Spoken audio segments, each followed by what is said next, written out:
नमस्ते प्यारे बच्चों। आज हम नवीं कक्षा के प्रश्न पत्रों का हल निकालेंगे।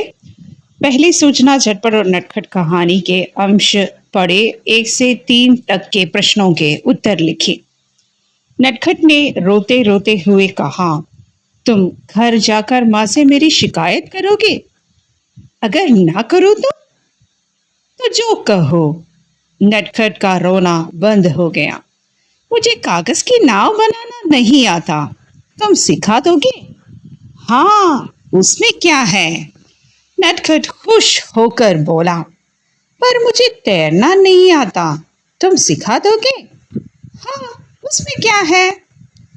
तो इसका पहला सवाल है, नमूने के अनुसार लिखे। नटखट रोता है। उस वाक्य को नटखट रो रहा है बदलकर लिखा है। माँ सुनती है, उसे आपको लिखना है माँ सुन रही है। माँ सुन रही है। तो इसका उत्तर रहेगा यानी सुनती को आपको बदलना होगा सुन रही हैं। ओके, दूसरा सवाल है, कागज की नाव बनाना कौन सिखाएगा? तो इस अनुच्छेद से हमें पता चलता है कि कागज का नाव बनाना किसे आता है? किसे आता है? नटखट को आता है। तो कौन सिखाएगा? नटखट ही सिखा पाएगा। किसको? झटखट को। ओके, तीसरा सवाल है, नटखट ने अपने अनुभव बताते हुए मित्र के नाम पर पत्र लिखा। नटखट का पत्र कल्पना करके लिखें। ये 4 अंक का सवाल है, तो इसके लिए आपको पहले पत्र का प्रारूप यानी उसका पत्र का स्थान लिखना है और उसके बाद नेक्स्ट लाइन पे आपको दिनांक लिखना है। ये सभी राइट साइड पे होंगे, तो लेफ्ट साइड पे आके आप लोग सैल्यूटेशन लिखेंगे, प्रिय मित्र। उसके बाद एक कोमा डालेंगे, तो नेक्स्ट लाइन पे आकर बीच में से आप शुरुआत करेंगे, तुम कैसे हो? मैं ठीक हूँ। घर में सब कैसे हैं? इन सब बातों को आप लोग पहले पैराग्राफ में लिखेंगे। तो दूसरे पैराग्राफ में आप क्या कहेंगे? मैं तुम्हें ये पत्र एक खास बात बताने के लिए लिख रहा हूँ। तुम्हें पता है नटखट आज क्या हुआ? मैं तो नदी में पाँव फिसल कर फैल गई थी और नदी के धारा के साथ में भी बहते बहते जा रहे थे। तभी झटपट ने देख लिया। भैया नहीं देखा होता तो मैं आज स्वर्गवास हो जाता। क्या कहूँ, पहले बार मुझे लगा कि मुझे माँ और भैया का बात सुनना है। उन दोनों के बात नहीं सुनेंगे तो आगे भी मेरे जीवन में खतरा है। प्रिय मित्र, तुम भी याद रखना, कभी भी अपने बड़ों का आदर करना मत भूलना। उनका कहना हमें हमेशा मानना चाहिए। तो ये सब थे मेरी बातें। इतना कहकर आप क्या कर सकते हैं? इस खत को कंक्लूड कर सकते हो अंतिम पैराग्राफ के रूप में। मम्मी पापा को मेरा प्रणाम कहना, छोटों को मेरा प्यार देना, वापसी पत्र की प्रतीक्षा में, वैसे लिखकर आप तीसरा पैराग्राफ या तीसरा अनुच्छेद इसमें खत्म कर सकते हो। और अंत में आपको सैल्यूटेशन लिखना है, तुम्हारा प्रिय मित्र। हस्ताक्षर के स्थान पर नटखट नाम लिखकर हस्ताक्षर डाल सकते हो और अंत में नटखट नाम लिखना है। उसके बाद लेफ्ट साइड पे आप नाम और पता लिखकर छोटा सा बॉक्स खींचेंगे। पूरे पत्र को भी एक बॉक्स में डालेंगे। ओके, उसका एक क्वेश्चन था, वो एक कहानी की इस घटना के आधार पर पटकथा का दृश्य लिखें। आप लोग तो जानते ही हैं, पटकथा लिखने के लिए हमें पहले दृश्य विधान बताना है। यानी नदी में बहते नटखट को बचाने के बाद नटखट और झटपट के बीच का वार्तालाप या बातचीत, दृश्य विवरण वही है। तो हो गया पात्र 2 ही पात्र आते हो, एक तो नटखट, दूसरा तो झटपट। उनका आयु वो तो तुम्हें पता ही है। और क्या है, उसका यूनिफॉर्म है दोनों, यानी स्कूल से वापस आ रहे हैं तो वेशभूषा यूनिफॉर्म रहेगा। और शाम को वापस आ रहे हो तभी तो समय क्या है, 3:30 बजे या 4 बजे लिख सकते हो। और बात दोनों के बीच में आपस में बातचीत भी लिखना है, तभी आपको पूरा 4 अंक मिलेगा। दूसरी सूचना है गांधी जी की घड़ी चोरी चली गई। इस लेख का अंश पढ़कर 4 और 5 के उत्तर लिखें। अंश कुछ इस प्रकार है। आखिर माउंटबेटन ने पूछा कि क्या बात है। गांधी जी बोले, इस कूलर को प्लीज बंद कर दीजिए, मुझे सर्दी लग रही है। इस तरह अपनी शान दिखाने का पहला मौका वायसराय ने से छीन गया। खैर, बातें होती रही, लेकिन गांधी जी ने कोई खास रुचि नहीं ली। 14 सवाल है, मुझ में निहित सर्वनाम कौन सा है? मुझे में निहित सर्वनाम कौन सा है? यानी मुझे को देखने से ही आपको पता लगता है कि उसमें कोई क्या है, परसर्ग या प्रत्यय नहीं लगा हुआ है ना? तब तो वो किसका ही रहेगा? को का ही रहेगा। मैं प्लस को, इसमें सर्वनाम ही सिर्फ पूछा है, तब तो हम क्या कहेंगे? उसका सर्वनाम में है। और 5वां सवाल, उपर्युक्त संदर्भ के आधार पर गांधी जी और माउंटबेटन के बीच की संभावित बातचीत लिखे। तो संदर्भ आपको बताने की बातचीत है, वार्तालाप है, तब तो क्या है, आपको आपस में माउंटबेटन और गांधी जी के बातों को लेकर करना है। जैसे कि माउंटबेटन गांधी जी को या गांधी जी की जो अनमनेपन को देखकर माउंटबेटन को देख क्या बात है, तो गांधी जी की और डोर का, इस कूलर को जरा बंद कर दीजिए, मुझे ठंड लग रही है। तो माउंटबेटन, क्या हुआ? तब तो मुझे बहुत ठंड लग रही है, गांधी जी का कहना है। तब वाइसरॉय परिचारकों से कहते हैं, इस कूलर को जरा बंद करो। तो माउंटबेटन मन ही मन होते हैं, खैर बातें तो होते ही रहेंगे, आगे आगे उनका दिल जीत लेंगे। लेकिन गांधी जी जो हैं बिल्कुल नापसंद रूप से इन सब बातों को सुन रहे थे। वैसे लिख कर आप क्या कर सकते हैं, इन सब बात को पूर्ण कर सकते हैं। और अगला सूचना है कब तक। कविता की पंक्तियां पढ़े और 6 से 8 तक के प्रश्नों के उत्तर लिखें। कब तक कविता की पंक्तियां हैं। कब तक जोहते रहोगे अपनी पहचान जानने के लिए दूसरों का मुँह, और कब तक आसरे में रहोगे कि कोई आए और तुम्हारे लिए लड़े। कब तक कविता किसकी रचना है? ए जहां चैया जैसा सवाल है। वंदना टेटे की कविता है कब तक। समान आशय वाली पंक्तियां चुनकर लिखे। ऐसे प्रतीक्षा मत करो कि तुम्हारे लिए संघर्ष करने कोई आएगा। कब तक जोहते रहोगे अपनी पहचान जानने के लिए दूसरों का मुँह। वो 3 लाइन आपको लिखना है। कवि और कविता का परिचय देते हुए इन पंक्तियों का आशय लिखे।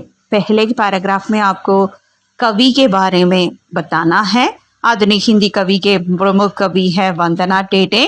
उनकी कविता है कब तक। इसमें अपना पहचान खुद बनाने का संदेश देते हुए एक कविता लिखा गया है।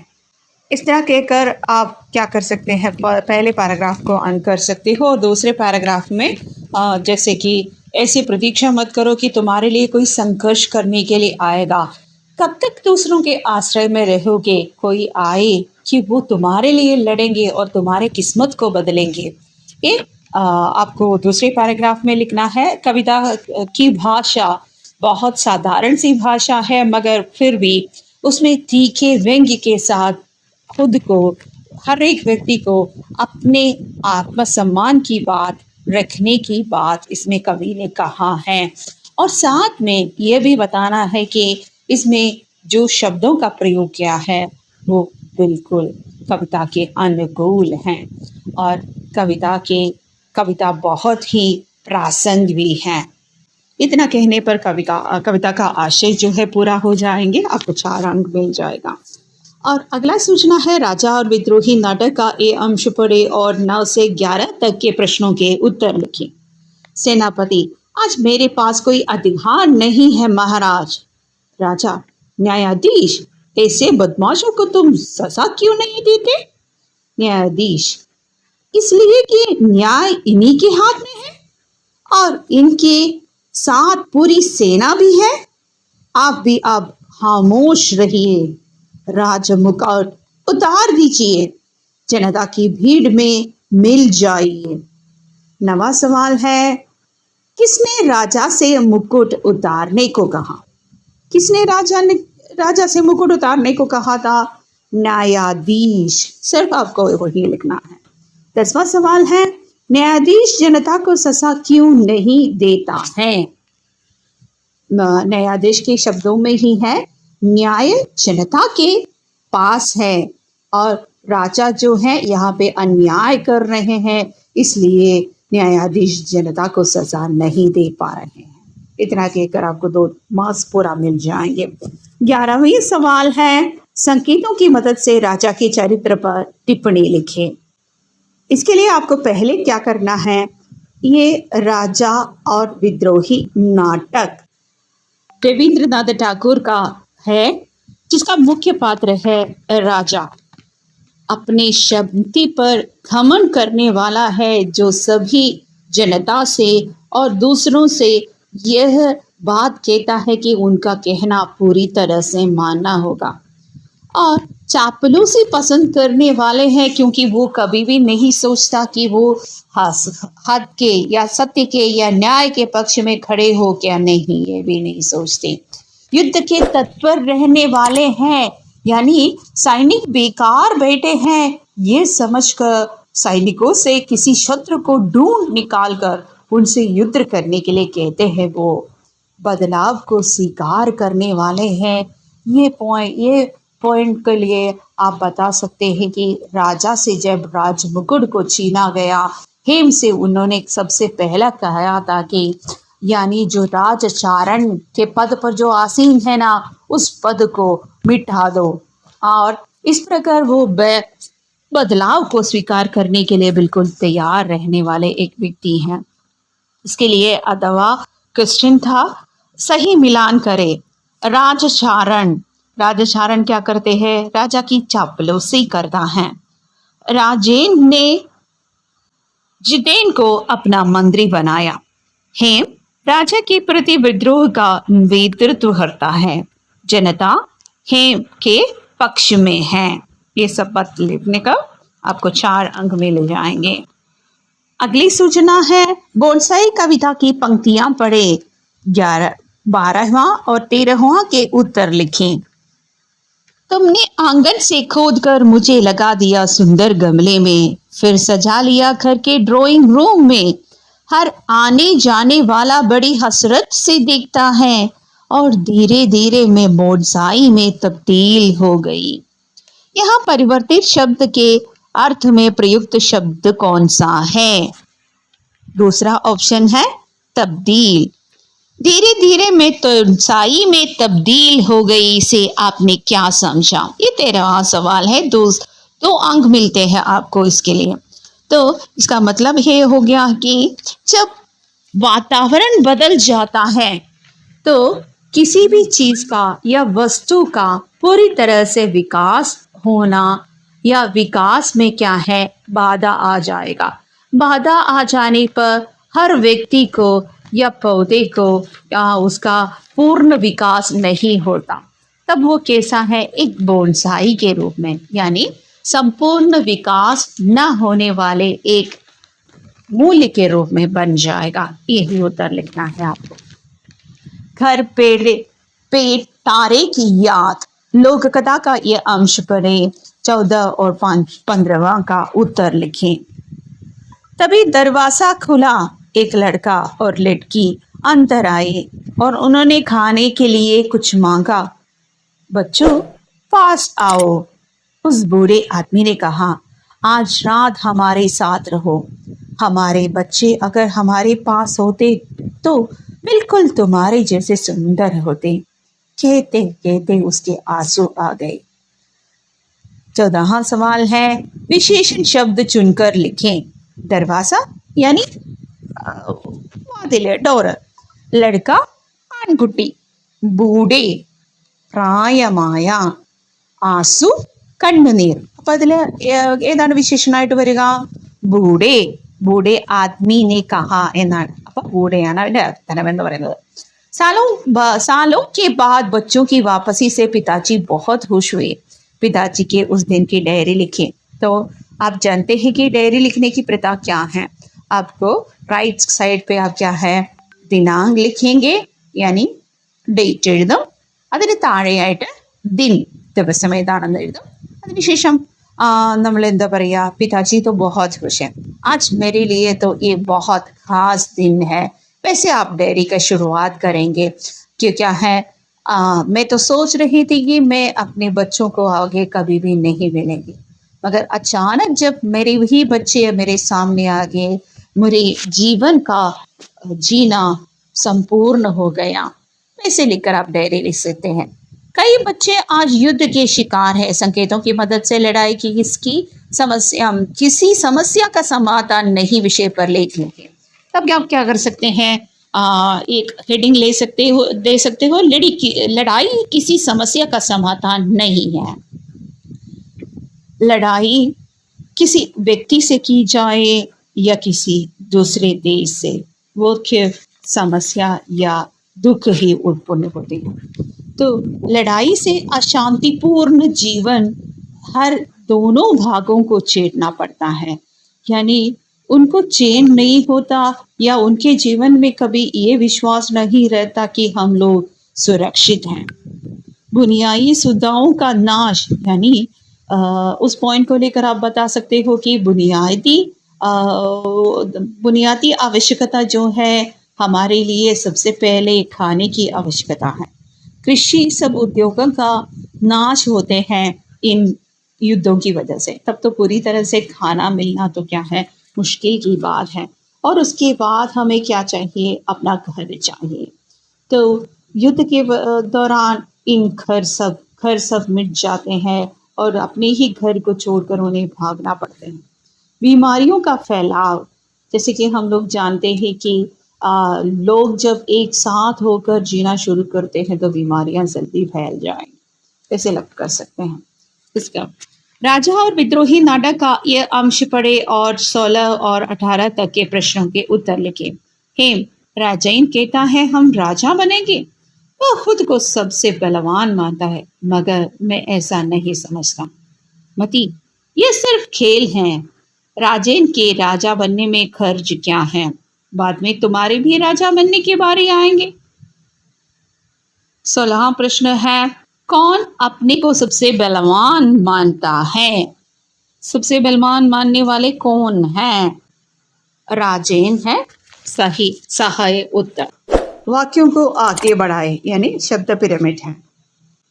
राजेन राजा का अभिनय करता है. पहला वाक्य रहेगा, नाटक में राजेन राजा का अभिनय करता है. 18वां सवाल है, मार्च 27 विश्व थिएटर दिवस है. इस अवसर पर आपके विद्यालय में हिंदी क्लब के नेतृत्व में राजा और विद्रोही नाटक का मंचन होने वाला है. इसके लिए पोस्टर तैयार करें. तो आप क्या कर सकते हो, राजा और विद्रोही नाटक हेडिंग में दे सकते हो और विश्व मार्च 27 को विश्व थिएटर दिवस पर समय, देन कहाँ पर स्थान लिखना है और उसके बाद आपको क्या करना है, किसके नेतृत्व में है, अवतरण हिंदी क्लब के द्वारा. इतना कहकर आप क्या कर सकते हो, उस पोस्टर को बंद कर सकते हो.